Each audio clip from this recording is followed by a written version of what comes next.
Hello everyone, today I'm doing a bit of a different video, a hot takes video, featuring hot takes from all of you and some of my own. Someone made a comment to make this kind of video and it kind of piqued my interest, so we'll see how it goes. If you want to see more videos like this, make sure to comment your hot takes down below so this series can continue. With that said, let's get into it and talk about some LEGO Star Wars hot takes. The first one is from Ken Wabi. Their hot take is that the 2014 style clone troopers are objectively better than the hybrid style from 2020. That's a really tough one for me to side with, and I mean either way. Both styles of clones have something I really like about them, so it's hard to pick and choose one over the other. I would say Phase 1 clones, I'm definitely on board with them. I prefer the older 2014 style with the realistic look. I enjoy what we have now, but the more realistic style does suit me a bit more. The torso just looks better. It's a lot bigger of a chest plate, and it doesn't feel like half their body is their waist because it's more evened out. The helmets are roughly the same, but I'd still pick the earlier ones. The Phase 2 clones, it's a lot harder for me to choose between. I could really see myself going either way. Again, the torso I still think reigned supreme in 2014, but I think the newer helmet is better for the Phase 2 clones. I don't mind the colored in cheeks, I think it actually gives it some character. However, all this is a moot point though if we start talking about helmet holes, as I don't think they're integrated very well. But that's something that 2014 didn't even have, so it's hard to put those against each other. So I'm probably just going to leave that out of the debate as a whole. But in a large sense, I would say I agree with this. I definitely wouldn't call it objectively better, as I still kind of go back and forth on my own, but as of making this video, that's where I stand.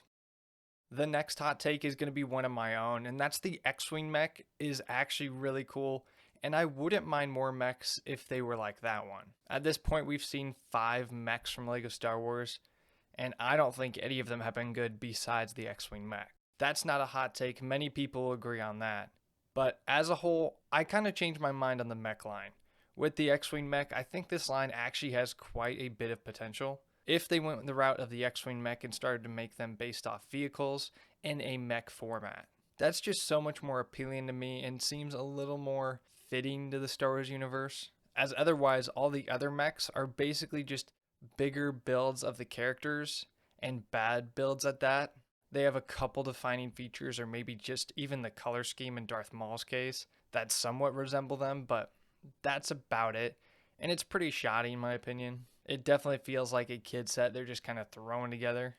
Whereas the X-Wing mech actually felt like a good attempt at making a set that more people can get more out of it. The next hot take is by IzzyBricks1938. Hot take, the LEGO sequel sets are some of the best LEGO Star Wars sets, like the First Order Heavy Walker, and I think the First Order Stormtroopers and their variants are some of the best minifigures to use in army building. This is one I have to wholeheartedly agree with. The Star Wars sequels get dragged through the mud, but their LEGO sets were pretty good. Don't get me wrong, there's definitely some duds in there. You know the ones I'm talking about. But besides those few outliers, I would say in general, they had a very strong wave of sets almost every time. And this is something I've said before directly, actually, probably in a video, that the battle packs for this era was actually very good too. There was quite a bit of them and quite a bit of diversity in them, leading to large armies being built of very good looking minifigures. Again though, the problem all lies in the fact that, and I'm one of them, I don't care for the sequels, so caring about the LEGO sets is a lot harder. And did I buy any ever? No, but I can still appreciate them from afar. But that is a good take. They should definitely return to making some, at least, 1 or 2, maybe a year, for those fans, and because there are some builds worth revisiting. Back to one of my own hot takes, and that's that the new pauldrons aren't that great.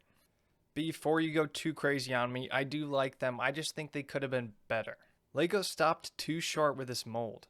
They should have carried it all the way around the torso of the minifigure. On Commander Bly, for example, there's the printing on front of his chest. Why is that not molded all the way across?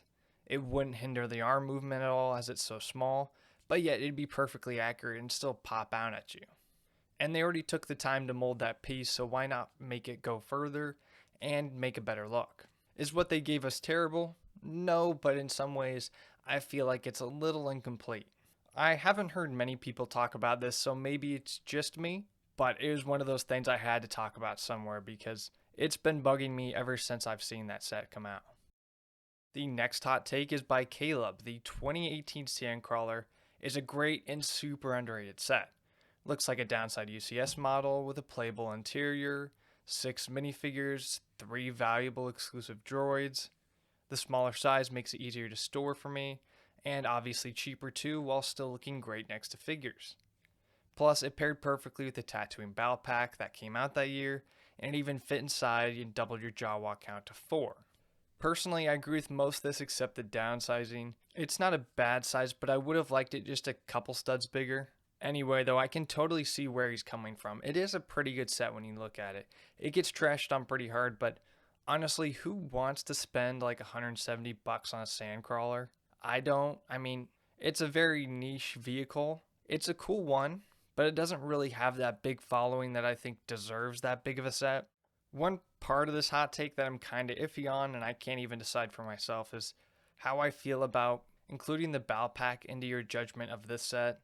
I find that kind of a murky spot because where do you draw the line? And at that point, you have to add that price to the Sandcrawler. I agree though that that does make it a better set, as my biggest complaint for the Sandcrawler before is the minifigures. However, many would argue it should have been included in the first place and you shouldn't have to buy an extra Battle Pack. So I kind of go back and forth, but I'd probably agree with that second point. I shouldn't have to buy a second set to make the minifigure lineup better and get more Jawas. The next hot take is back to one of my own, and that's that there's too many UCS sets released. Just this year, this is a hot topic because they've released 3 UCS sets. And I think that's too many. And honestly, I thought 2 was too many already. 1 was really the sweet spot where it's the big event of the year, LEGO released their UCS set. Everybody gets excited for it. Now there's 2 and people still get excited, but now we're talking about 3 and it just gets hard to keep up with your wallet. Not that you have to buy every single set, but if you're into the UCS line, it's tough to justify that purchase 2 or 3 times in a year. As opposed if it was cut back to once a year, and then they would even alternate 1 year is cheaper, more of the $300, $400 range, and then the next year's the bigger one, $600, $700. My opinion, that's how they should move the UCS line going forward, but that's definitely not going to happen. The next one is from Matthew Miller. Should R2-D2 have accurate leg printing like C-3PO? And I don't know how I've never thought of this myself, but I don't know why he doesn't. This is a very good point. It's kind of odd they haven't given Astromech's leg printing at all up until this point. Correct me if I'm wrong, but I can't remember an instance that they have. And it's not for a matter of they couldn't, they just aren't. I don't think they want to set that precedence because then people will start to expect it. And clearly LEGO even has problems trying to muster up their own bucks to put printing on minifigures in a $1,000 UCS Death Star. So this is a pretty big point, but I don't think it's probably going to get taken on for quite a while by LEGO. Even the UCS R2s they released in the past couple of years don't have leg printing, so I don't think it's going to be something we probably see for a good while. Until we see these UCS minifigures getting better, I wouldn't even expect this for at least a few years after that. The next one after that is back to one of my own, and that's that the Ahsoka Dual Imperia set is actually a great set. People dog on it pretty hard, but it's a great set. I agree that the price is a bit higher than it should be, but ignoring that, the set is great. People complain about it being a gray slab, but what else would you want it to be? This is exactly how it looks in the show. But it's not just a gray slab. There's plenty of play features in here that make it worth it. And they're all hidden so well, so this set can be a play set or a diorama set. And that's one of my favorite things about it. So in my opinion, LEGO did really good with this set, and it's highly overhated. This is the final fan hot take, but from DT Mox.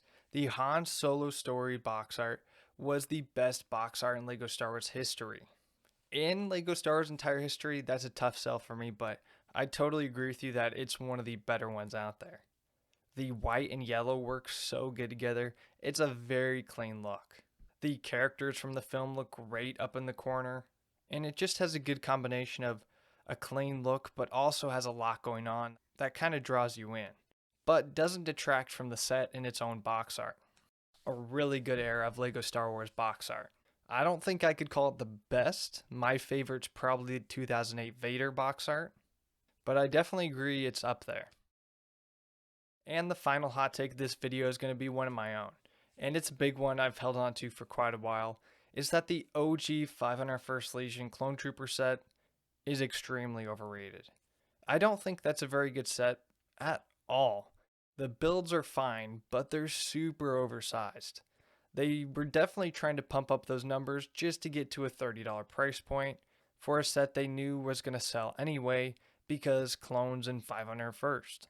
The two droids thrown in are basically worthless and can't do anything against the big builds of the clones. Not to mention at the time, $30 was just way too much for this overgrown battle pack. And even though I still thoroughly enjoy the set, it's very much overrated. And with that, that wraps up all the hot takes for this video. Again, if you want to see this series continue, leave your own hot takes down below in the comments. Anyway though, hope you enjoyed this video. Like and subscribe for more, and until next time, I'll see you guys later.